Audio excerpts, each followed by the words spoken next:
Hey guys, it's Rufus. Let's get straight into it. 1. You can rotate from tower to attic through these windows.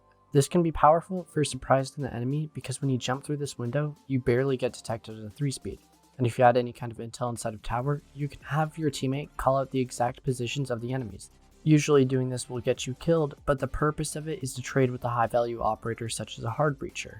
2. You can shoot the speaker on border as a defender. You have to shoot it from office. 3. You can throw gridlock tracks through these drone holes on the roof of coastline. The way you would use this is you can have gridlock play on the skylight of coastline in order to cut off rotations. This is very helpful when roam clearing, and when the attackers have successfully roam cleared the top floor, gridlock can easily put her tracks into these drone holes, which will cover the stairways. 4. Mute jammers will prevent Dokkaebi from hacking cams. If you're ever playing as Dokkaebi and notice that you can't hack a camera, it's because of a mute jammer. 5. You can place a mute jammer onto this table to cover both of these cache walls. This is very useful for a gym defense because a lot of teams will extend into cache and reinforce every single wall in this room. Along with that, the defenders will need wall denial, and because of this drone hole, Bandit cannot use his batteries here effectively. Any attackers would easily be able to shoot them. You could just use Kaid Electroclaws, but Kaid bans are somewhat common and competitive, and you might not always want to bring Kaid. 6. You can hide with my discs in the ceiling of construction. This is a very good hiding spot that can be used to catch either frag grenades or EMPs when the attackers attempt to go for this cache wall. 7. You can hide proximity alarms in floors. Depending on how big of a hole you make and which direction the middle bars face will determine how hidden the alarm is. However, no matter what the attackers do, they will almost always be within distance of the proximity alarm and get detected before they can actually shoot it.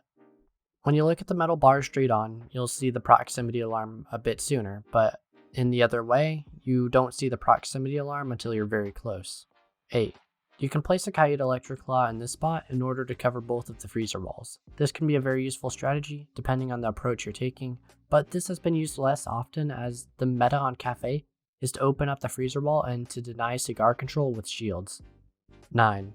You can use both Warden and Smoke in order to spawn peek the attackers while being obscured by Smoke's canister. 10. Because of how difficult it is to contest this triple wall, some teams will only reinforce those 2 reinforcements so that they can dedicate more utility onto a roam or even a bathroom hold. The reason you use your reinforcements here is so that the attackers can't just run behind white van. It's much harder to enter garage from this side, and so that's why we leave this wall soft out of all 3 of these walls. 11. When solo queuing, more often than not, people will not accept your support, and this is why sometimes you will need to know when you shouldn't be playing support. Otherwise, you'll be wasting your time providing support to those that won't even support you back. And if you find yourself in this predicament, just play fragging ops and play for yourself. Sometimes the most effective way to play is by playing your own game. 12. No matter what role you play, randomly check cameras to make sure the flank is secure. Consistent flank watch is very difficult to have because everybody has a job to do. Good communication helps, but there are oftentimes small gaps that roamers can slip by and get a successful flank on you. In times like these, don't blame your teammates for not watching flank well enough, but rather try to help out with flank watch whenever you can. There is a lot of time we spend idly doing nothing during a round, so instead of being idle, watch flank. 13. Referring back to cams, if you die, you should always be on cams. No matter where that camera is, even if it's an outside cam, it can be useful anytime throughout the round.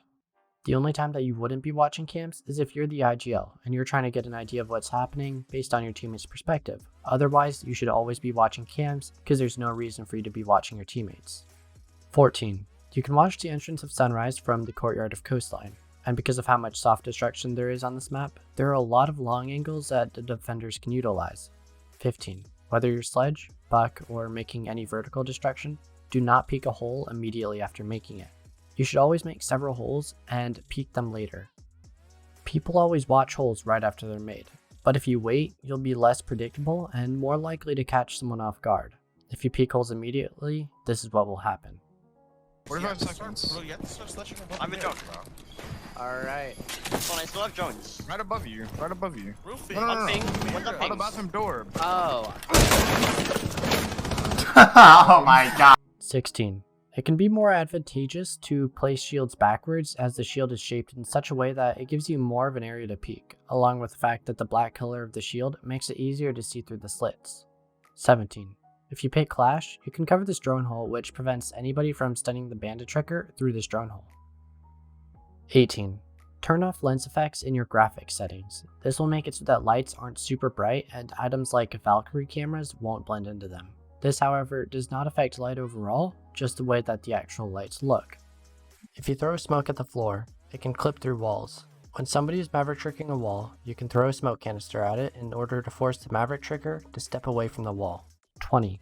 If you breach the soft part of a reinforced wall and then put your hard breach on it, it can't be impact tricked. It is also helpful for maverick players if you breach the soft part of this wall first, as the soft wall can get in the way and to make maverick tricking less consistent, and the torch is already bugged enough anyway. 21. You can impact trick the kitchen hatch on Clubhouse by breaching several holes into the ceiling. This will make you unpredictable and give you options when impact tricking.